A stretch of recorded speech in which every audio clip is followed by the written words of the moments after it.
JD Lakshminarayana. ఈ పేరు తెలియని తెలుగు వ్యక్తి ఉండరేమో. ఎందుకంటే హీరోలను మించిన పాపులారిటీ లక్ష్మీనారాయణ సొంతం. కర్నూలు జిల్లాకు చెందిన మహారాష్ట్ర క్యాడర్ ఐపీఎస్ అధికారి. డీఐజీ హోదాలో ఉన్నప్పుడే కేంద్రానికి డిప్యూటేషన్ పై వెళ్లి సిబిఐలో బాధ్యతలు చేపట్టారు. సిబిఐ డీఐజీగా 2006 జూన్లో హైదరాబాద్లో విధుల్లో చేరారు.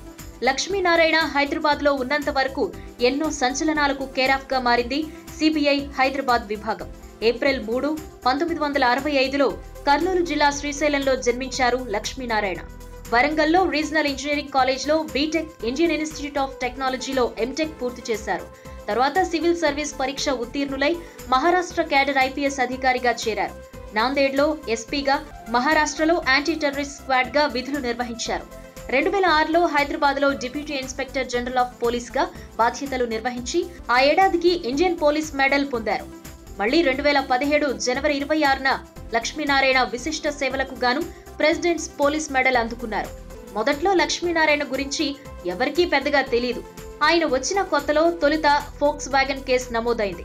ఆ తర్వాత హైకోర్టు ఆదేశాల మేరకు వైఎస్ రాజశేఖర్ రెడ్డి హయాంలో తలపెట్టిన ఔటర్ రింగ్ రోడ్ భూసేకరణ, అందులో జరిగిన అక్రమాలకు సంబంధించి దర్యాప్తు జరిపి న్యాయస్థానానికి నివేదిక సమర్పించారు.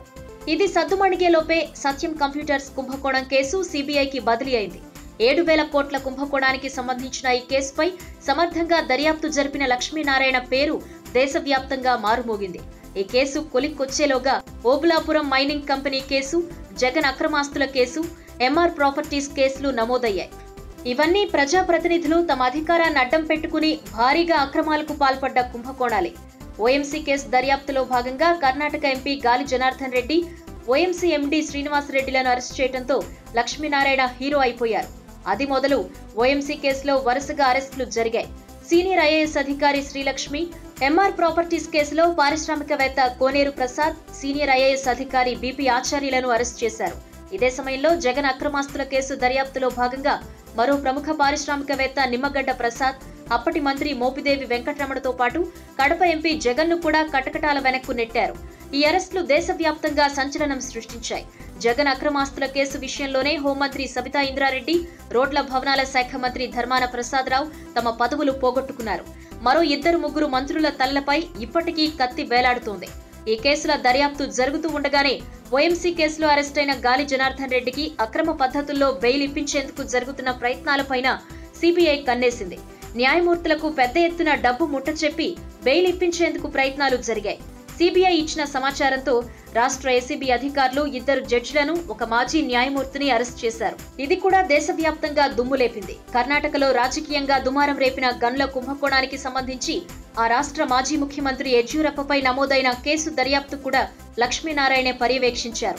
మాజీ ముఖ్యమంత్రి వైఎస్ రాజశేఖర్ రెడ్డి హెలికాప్టర్ ప్రమాదం పైన ఆయన విచారణ జరిపారు.